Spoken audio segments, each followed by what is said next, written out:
వినతి పత్రమో ఫిర్యాదో వేసి అలా అంచెలంచెలుగా ఆ కంప్లైంట్ని పైకి తీసుకెళ్ళి వీళ్ళెవ్వరూ న్యాయం చేయనందువల్ల హైకోర్టుకి వెళ్లాల్సి వస్తుంది. కానీ 7 రాష్ట్రాలలో ఒక నిరుద్యోగి పొట్టకూటికి కొట్టుమిట్టాడుతున్న నిరుద్యోగ ట్రాన్స్ వ్యక్తి 7-8 రాష్ట్రాలలో 7-8 ఉన్నత న్యాయస్థానాలలో ఎలా పోరాడతారు? అప్పుడు సుప్రీంకోర్టే ఈ కేసుని తన ఒరిజినల్ జ్యూరిస్డిక్షన్లో ఇన్ని రాష్ట్రాల్లో పోరాడడం చాలా అన్యాయము. అసలు ఉద్యోగం లేని మనిషి కాబట్టి డైరెక్ట్గా నేరుగా సుప్రీంకోర్టే ఆ కేసులన్నీ తీసేసుకొని 3 ఏళ్ళు విచారణ నడిచింది. 2025లో అత్యున్నత న్యాయస్థానం ఏమందంటే, ఇది ఏకైక ఒకానొక కేసుగా మా దగ్గరికి వచ్చింది, కానీ ఇది ఇటువంటి ఏకైక ఒకానొక కేసు కానే కాదు. ఎందరో ట్రాన్స్జెండర్ వారికి ఇటువంటి వివక్ష, తొలగింపులు, అనైతికమైన చట్టవిరుద్ధమైన తొలగింపులు, ఉద్యోగాల నుంచి తొలగింపులు, అవకాశాలు ఇవ్వని వివక్షపూరితమైన వాతావరణము, ఇవన్నీ జరుగుతూనే ఉన్నాయి, విచ్చలవిడిగా జరుగుతూనే ఉన్నాయని మాకు బాగా తెలుసు. కానీ ఎవరు ఇంత పట్టుదలతో సుప్రీంకోర్టు వరకు వచ్చింది చాలా తక్కువ. అసలు ఇది ఏకైక కేసు, కానీ ఇటువంటి నేరాలయ్యే కేసులు ఇది ఏకైక కేసు కాదు. కోర్టుకు వచ్చింది ఇది ఒకగానొక కేసు. కాబట్టి ఈ ఒక్క కేసుకు న్యాయం చేస్తే మాత్రం సరిపోదని మాకు బాగా తెలుసు అని తీర్పులోనే ఉద్ఘోషిస్తూ వారన్నారు, ఈ ఒక్క కేసుకి న్యాయం చేసినంత మాత్రాన రక్తపాతమై ఉన్న సముదాయానికి న్యాయం అవుతుందని మేము అనుకోము. కానీ మా చిన్న ప్రయత్నంలో మేము ఈ కేసుతో మాత్రమే కాకుండా ఈ సమస్యలన్నిటినీ అర్థం చేసుకోవడానికి ఒక మాజీ ముఖ్య న్యాయమూర్తి, ఢిల్లీ హైకోర్టు ముఖ్య న్యాయమూర్తి జస్టిస్ ఆశా మెనన్ గారిని అధ్యక్షురాలిగా నియమిస్తూ ఒక కమిటీ నియమించి, ఆ కమిటీలో 3 ట్రాన్స్జెండర్ ఉద్యమకారులు, అక్కై పద్మశాలి కర్ణాటక నుంచి, గ్రేస్ బాను తమిళనాడు నుంచి, వైజయంతి వసంత మొగ్లీ తెలంగాణ నుంచి, ఇంకొందరు లాయర్లని, ఒక డాక్టర్ని, ఇలా ఒక సదస్సు, ఒక మండలి కమిటీ సృష్టించి అందులో కేంద్ర ప్రభుత్వపు కార్యదర్శులు, హోం, మహిళాభివృద్ధి, శిశు సంక్షేమ కార్యదర్శి, సామాజిక న్యాయం సాధికారత, సోషల్ జస్టిస్ అండ్ ఎంపవర్మెంట్ కార్యదర్శి, health and medical health and family welfare, వైద్య ఆరోగ్య శాఖ కార్యదర్శి, ఇలా ఒక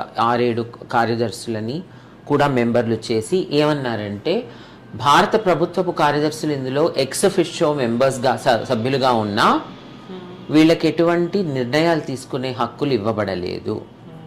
నిర్ణయాలు తీసుకునే అధికారము కేవలం కమిటీ అనగా అధ్యక్షురాలు, మిగిలిన ప్రభుత్వ కార్యదర్శులు కాని ట్రాన్స్జెండర్ వారు, ఆ లాయరు, ఆ డాక్టరు వీరే తీసుకోగలరు.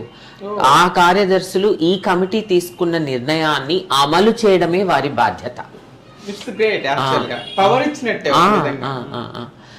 ఈ కమిటీకి అధ్యక్షురాలి నేతృత్వంలో ఈ కమిటీకి ప్రతి రాజ్యంలో ఉన్న ముఖ్య కార్యదర్శిని, చీఫ్ సెక్రటరీని హాజరు చేసే అధికారం ఉంది, డైరెక్టర్ జనరల్ ఆఫ్ పోలీస్ని హాజరు చేసే అధికారం ఉంది అని చాలా స్పష్టంగా ఉద్ఘోషించారు.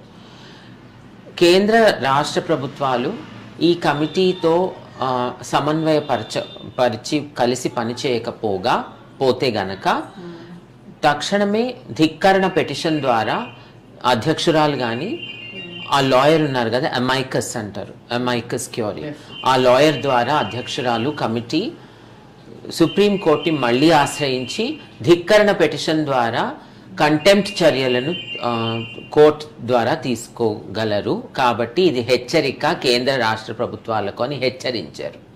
ఇట్స్ వెరీ నైస్, చాలా హ్యాపీ, గర్వించదగ్గ విషయం యాక్చువల్గా. కాబట్టి దీన్ని మనం వాడుకోవాలి. అతి త్వరలో దేవుడు కరుణిస్తే మా అదృష్టం, మనం అందరము పాటుపడి జస్టిస్ ఆశా మెనన్ని స్వయంగా తెలంగాణకు మనం పిలిచి, ఎందుకంటే భక్తుడికి దైవానికి నడమ పూజారులు మధ్యవర్తిత్వం అనవసరం. కాబట్టి ఒక వైజయంతి వసంత మోగ్లీ మధ్యలో ఉండడం అవసరం లేదు. అధ్యక్షురాలైన జస్టిస్ మెనన్, ఎందుకంటే ఆవిడ మాజీ ముఖ్య న్యాయమూర్తి కాబట్టి, ఒక పబ్లిక్ హియరింగ్ ద్వారా, ప్రజా దర్బార్ ద్వారా మన సమస్యలన్నీ ఆవిడ ముందు తీసుకెళ్ళి ఆవిడని హైదరాబాద్కి రమ్మని విన్నవించుకున్నాను నేను. ఆవిడ అతి త్వరలో 1-2 నెలల్లో హైదరాబాద్కి వస్తారు. మనం ఆవిడ ముందు అందరం హాజరయ్యి మన సమస్యలు ఏంటో మనం తెలియపరచుకోవాలి. ఇది అయితే చాలా ఆనందించదగ్గ విషయం మమ్మీ. మీరు నాట్ ఓన్లీ యాక్టివిస్ట్గానే ఉంటూనే తెలంగాణ ట్రాన్స్జెండర్ వెల్ఫేర్ బోర్డులో మెంబర్గా కూడా ఉన్నారు గత తెలంగాణ రాష్ట్రంలో. దాని గురించి అసలు బోర్డు ఎలా ఫామ్ అయింది, మీరు బోర్డు మెంబర్గా మీ ఎక్స్పీరియన్సెస్ ఏంటో మా ప్రేక్షకుల కోసం షేర్ చేసుకోవాలి. ఏం పెద్ద గర్వకారణమైన విషయం కానీ కాదు, చాలా బాధాకరమైన విషయం. భారతదేశంలో ఎన్నో రాష్ట్రాలలో, అది తెలంగాణలో కూడా బోర్డులు నామమాత్రానికి ఉండిపోయాయి. ఈ బోర్డులో సమావేశాలు కూడా సరిగ్గా జరుపుకోలేదు. 2 ఏళ్ల కాలక్రమంలో ఒకే ఒకసారి అఫీషియల్గా మీటింగ్ అయింది, ఒకే ఒకసారి మినిట్స్ ఆఫ్ ద మీటింగ్స్ విడుదల చేశారు. మిగిలిన సమావేశాలన్నీ బోర్డ్ సమావేశంగా పిలవబడలేదు, దాని మినిట్స్ ఇవ్వబడలేదు. సో దీంతో మీరు అంచనా వేసుకోవచ్చు ఎంత ఏమంటారు, ఒక సక్సెస్ఫుల్గా తర్వాత ఓ ప్రణాళిక ప్రకారము బాధ్యతాయుతంగా ఈ బోర్డుని నిర్వహించే బాధ్యత ట్రాన్స్జెండర్ సభ్యుల పైన లేదు. ఎందుకంటే వాళ్ళు ప్రభుత్వం కాదు, జీతాల మీద లేరు, వాళ్ళు అడ్వైజర్స్గా తీసుకోబడ్డారు. వారికి ట్రాన్స్జెండర్ సభ్యులకు పౌరుల నుంచి, సిటిజన్స్ నుంచి పన్నులు అందవు, అది ప్రభుత్వానికే అందుతుంది. కాబట్టి వనరులు ప్రభుత్వం దగ్గరే ఉంటాయి. సో ఇది కేవలం తెలంగాణని మాత్రమే విమర్శిస్తున్నానని కాదు, భారతదేశంలో ఎన్నో రాష్ట్రాలలో ఈ బోర్డులు కేవలం నామమాత్రానికి ఉండిపోయాయి. ఇప్పుడు ఈ సుప్రీంకోర్టు నేతృత్వంలో ఏర్పరచబడ్డ కమిటీ కూడా దీన్ని అధ్యయనం చేయాలి, చేయమని కూడా తీర్పులో ఉంది. ట్రాన్స్జెండర్ చట్టము పరిధిలో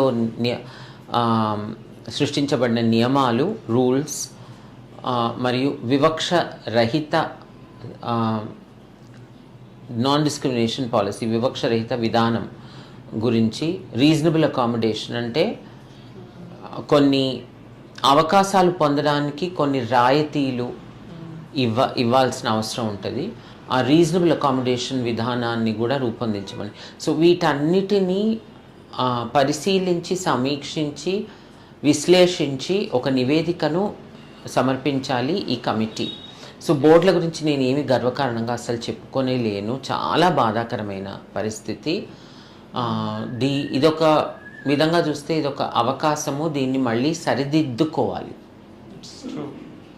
మమ్మీ, మీలాంటి యాక్టివిస్టులు, ట్రాన్స్జెండర్ ఎల్జిబిటిక్యూ యాక్టివిస్టులు చాలామంది పోరాడి మనకి చాలా చట్టాలను తీసుకొచ్చారు. NALSA judgement, transgender protection act, 377 act, ఇలాంటివి చాలా. అంతకుముందు మన ట్రాన్స్ వ్యక్తులకి ఎవరికైనా రేప్ అయినా, అన్యాయమైనా, పోలీస్ స్టేషన్కి వెళ్ళినా, కోర్టులకి వెళ్ళినా, న్యాయం దొరికిన కేసులు తీసుకొని ఇన్సిడెంట్స్ నుండి మనం చాలా నేర్చుకొని మీలాంటి వాళ్ళు చాలా పోరాడి చట్టాలు తీసుకొచ్చారు. ఇన్ని చట్టాలు మీరు తీసుకొచ్చినా కూడా మన కమ్యూనిటీలో చాలా వరకు అన్ఎడ్యుకేటెడ్స్ అయి ఉండటం వల్ల వీటి గురించి అవగాహన కూడా చాలామందికి లేదు, సొసైటీకి కూడా అవగాహన లేదు. ఇప్పుడు చాలామంది ట్రాన్స్ వ్యక్తులు అంటే వాళ్ళ లైఫ్ గురించి, కష్టాల గురించి, బాధల గురించి, వీటన్నిటి గురించి చెప్పగలరు, కానీ చట్టాల గురించి చెప్పగలిగిన వ్యక్తులు మీలాగా కొంతమందే ఉంటారు. సాధ్యమైతే మన ఛానల్ ద్వారా ఎవరైతే కమ్యూనిటీ వ్యక్తులు కానీ నాన్ కమ్యూనిటీ వాళ్ళు చూస్తారో వాళ్ళకి చట్టాల గురించి కొంతవరకు అవగాహన ఇప్పిద్దాం అనుకుంటున్నాను. అది మీరు మాత్రమే చెప్పగలరు, కమ్యూనిటీలో కొంతమంది మాత్రమే చెప్పగలరు, ఆ కొంతమందిలో మీరు ఒకళ్ళు. కాబట్టి నేను చట్టాల గురించి కొంచెం మీరు చెప్తారని hopefully. So what is transgender protection act ఏం చెప్తుంది? ఆ యాక్ట్ ద్వారా మన కమ్యూనిటీకి ఏ విధమైన మేలు జరిగింది mummy? Transgender persons protection rights act, transgender వ్యక్తుల హక్కుల రక్షణ చట్టం 2019. దీన్ని మనం అర్థం చేసుకునే ముందు దీని పునాది ఆధారమైన నల్సా తీర్పుని అర్థం చేసుకోవాలి. ఎందుకంటే నల్సా తీర్పుని అమలు చేయడానికి ఈ చట్టం వచ్చింది.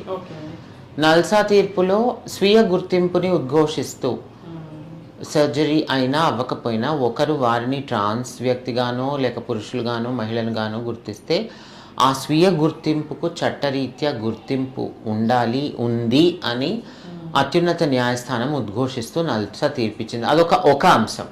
ఇంకో అంశం ఏంటంటే ఆ స్వీయ గుర్తింపుకు లింగ మార్పిడి శస్త్రచికిత్స ఉంటే తప్ప ఇవ్వబడదు అని చెప్పడము అనైతికము, చట్టవిరుద్ధము, రాజ్యాంగ విరుద్ధం అని కూడా అదే తీర్పు ఉద్ఘోషించింది. అంటే నీకు సర్జరీ అయింది కాబట్టి నేను గుర్తిస్తున్నాను, అవ్వలేదు కాబట్టి గుర్తించను అని చెప్పడము, అవ్వలేదు లింగ మార్పిడి శస్త్రచికిత్స అవ్వలేదు, ఎందుకు చేసుకోలేదు కాబట్టి నేను నిన్ను ట్రాన్స్ వ్యక్తిగా గుర్తించను అని చెప్పడము అనైతికము, చట్టవిరుద్ధము అని ఉద్ఘోషించింది.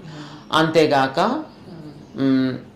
పలు విధాలుగా ట్రాన్స్జెండర్ వారికి, transgender persons should be given all kinds of reservation as socially and educationally backward classes. అంటే సామాజికంగా, సాంఘికంగా, విద్యాపరంగా వెనకబడిన వర్గాలుగా పలు విధాలుగా రిజర్వేషన్ ట్రాన్స్జెండర్ వారికి ఇవ్వబడాలి అని అత్యున్నత న్యాయస్థానం ఉద్ఘోషించింది. కానీ ఇందులో కొన్ని పొరపాట్లు ఉన్నాయి. ఎందుకంటే సాంఘికంగా, సామాజికంగా, విద్యాపరంగా వెనకబడిన వర్గాలంటే అది ఓబీసీ కిందికి వస్తుంది. ఇప్పుడు మన ట్రాన్స్జెండర్ సముదాయంలో అందరూ ఒక కులంలో లేరు. దళితులు ఉన్నారు, మహాదళితులు ఉన్నారు, మాల, మాదిగ, దక్కలి, మెహతర, బ్రాహ్మణ, కమ్మ, రెడ్డి, కాపు, వెలమ, అన్ని చాకలి, మంగలి, రజక, కుమ్మరి అందరూ ఉన్నారు. సో కాబట్టి అందరినీ తీసి ఓబీసీలో వేస్తే దళితులకు SC, ST, Banjara, Lambada, Koya, Gond, Mala, Madiga, SC, schedule caste, schedule tribe transgender వారికి అన్యాయం అవుతుంది. అదే ఓబీసీ, నేను ఒక ఓబీసీ వ్యక్తిని, నాకేం వచ్చింది లేదు, నేను ఇప్పుడే ఓబీసీలోనే ఉన్నాను, మళ్ళీ నన్ను ఓబీసీలో పెడితే నేను ట్రాన్స్జెండర్ వ్యక్తిగా ఎదుర్కొంటున్న వివక్ష కోసమని మీరు ఇచ్చింది నాకేం లేదు. అది ఎలాగో మా తల్లిదండ్రుల నుంచి వచ్చిన కులమే. కాబట్టి మాకు మీ ఎటువంటి వెసులుబాటు దీనిలో రాదు. మరి ఓబీసీ